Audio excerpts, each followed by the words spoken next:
questioning, how can someone make so much progress in so little time?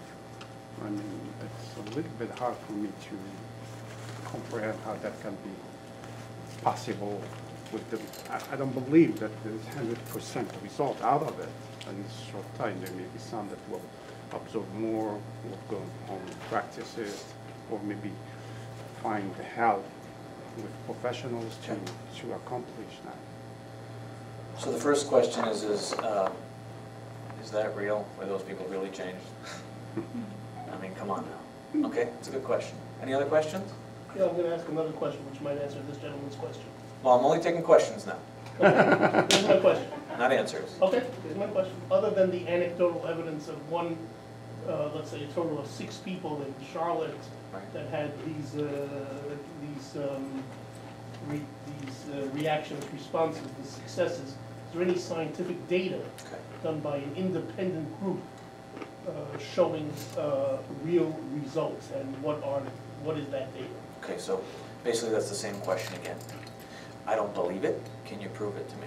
No. I didn't say I don't believe it. That's how, for someone who needs more scientific data, yes. To me that means, I don't believe it yet, show it to me. So to me it's a different question, different words, like is there proof that this works? Which in essence means, I don't believe it just quite yet. It's a nice video, it felt good maybe, but come on. Come on. Okay, any other questions? That's good, by the way, that's very helpful. Thank you for asking. Yeah? Why are we all here today as Jews? Does 3 principles work differently for Jews, or for an observant Jew, or for a non-Jew? None of the people that showed in that video seem to be Jewish. So what's the difference between this and another type of 3 principles workshop? Fantastic question. So, I'm going to give some color to it. Okay? You tell me if anything that I'm saying is a little bit off. Well, I saw that Rabbi Twersky was behind this workshop, and I thought it had something to do with Yiddishkeit. And I just watched a video that was about a lot of non-Jews. Is this thing Jewish or is it not Jewish? Would you say that that's an accurate question? Okay. What's the difference? What's the difference? We all are human beings. We all have similar needs. I really would like to understand what's the difference. Why there is a difference between Jewish, non-Jewish? Okay. Well, we're going to try to do some answers. We have about 50 minutes left. But I'm just taking questions now. I really, really want to hear what you guys saw in the video. That's what I'm really looking for. Yeah? A question. Describe, I mean, I don't know, in one sense, we've said before that these types of things are not just, facts that are taught. It's really nothing to do with that. It's more of sort of an appreciation and a realization people get, and it sort of takes time. And how did the people in the video, like, how long, to give to, like, present to 2,000 people, like, how much of an exposure or presentation do you think most of the people had before you would say that they experienced, in no words, significant results? Okay, so the way I heard the question was that is learning the principles a function of time? How many conversations, sessions, seminars, months, how long does it take to wake up to the principles? That's Excellent my question. That's my question. Okay. Yeah. The video brought up the question, can this help people who are schizophrenic? That's pretty strong stuff. Yeah. Well, it just amplifies the question a little bit. Bipolar or one person. So we're just going to repeat this question here. Is this understanding something that can help someone who has serious mental illness the way we see it? They are suffering from clinical depression. They're diagnosed with bipolar schizophrenia, serious stuff. Not to be toyed around with just, hoity-toity concepts of, oh, it's just your thinking. That doesn't seem very reliable when someone needs medication. So is this even safe? Like, are we misleading people? It's a great question. Just one second, we had someone over here. Yeah. could it be that because mental illness is not, there isn't a great awareness, psychiatrists treat it and it's symptomology. So could it be that the way people think secretes chemicals in the brain and too much of or not enough of, and people become ill? Is that possible? So the question is it possible that mental illness, which we've all discovered is chemically based, right? They know now that if someone's schizophrenic, they have a certain type of neurotransmitters running around the brain all rampant and wild, all right? So is it possible that those neurotransmitters are not the egg, but are the chicken? Or maybe the other way around? What came first? And is it possible that we found a new answer about that? Okay, that's a good question.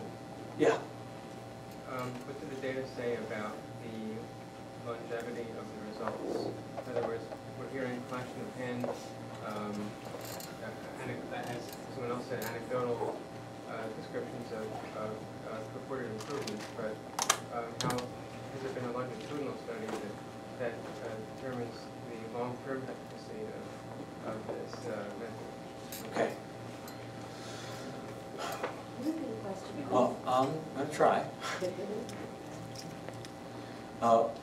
The question is, what does the evidence say about this actually having lasting effects, like that it works? Like it's nice, maybe the people in the video, they took the video right after the seminar, and they felt really good for a week.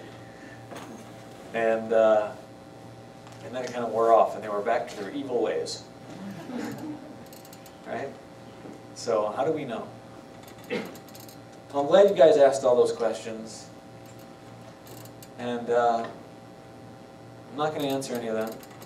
I'm going to tell you why I showed you the video and what I hoped you could see. And that maybe you stopped believing that somewhere along the line that this was possible. But I hope that you could see in the video that it is.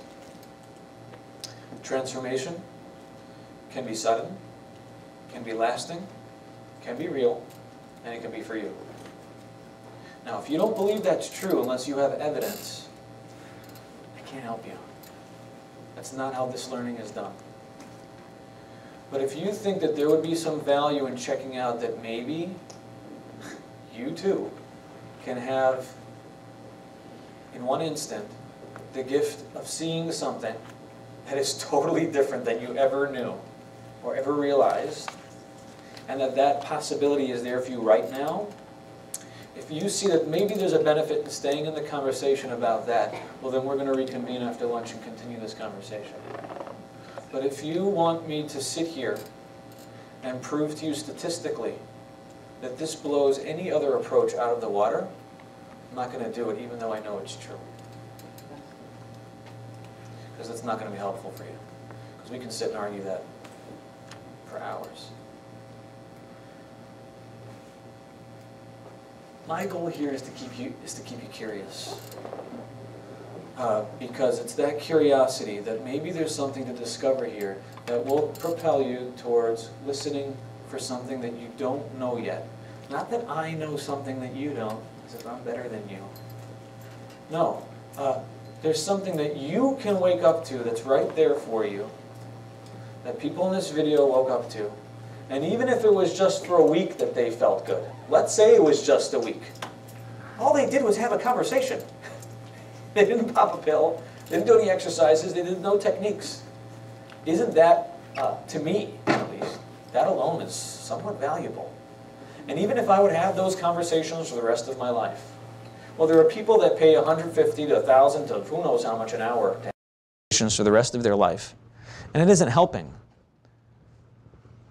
Let's have a different conversation, and let's do it for free.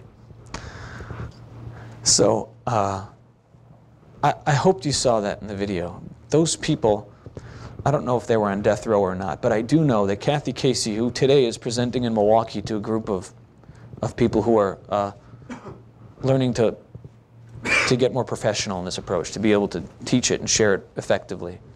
She works exclusively in the jails.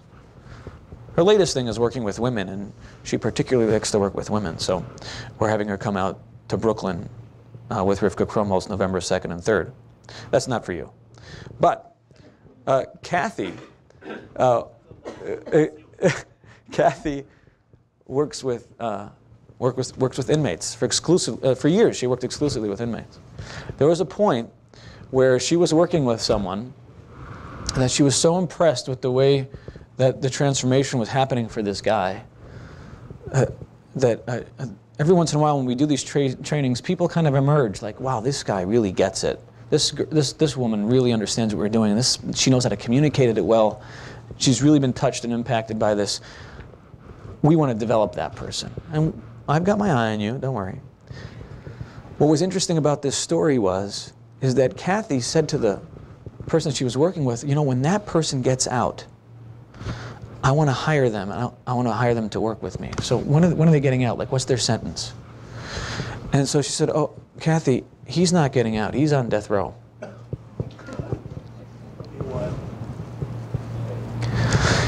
He felt better than he ever felt in his entire life in jail on death row with no hope of ever getting out.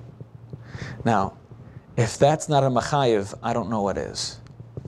So if you don't have to be Jewish to be happy, you don't have to be a shomer in Torah mitzvahs to be happy, because it's your default setting, you're born with it, it's who you are. You do Torah mitzvahs for a different reason. You don't do it for you. The point is that you've got this already. It's not a Jewish thing, it's a human thing. It's a human thing.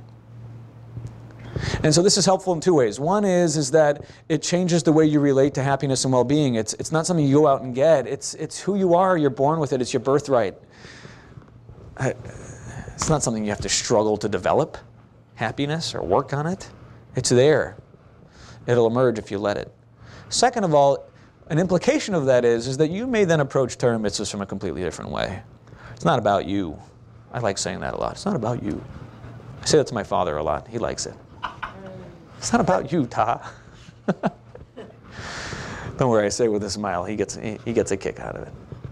Now, I really am apprehensive about taking your question, because I love the feeling right here, right now. Well, hear me out. I love the feeling here right now. And this feeling that you have right now, it's not something that I created, but it's something that's emerged. And you can live in this feeling no matter what you're doing, no matter what you're up to. You can live this way, and you'll parent and worship and build in a completely different frame of mind with a lot better ideas.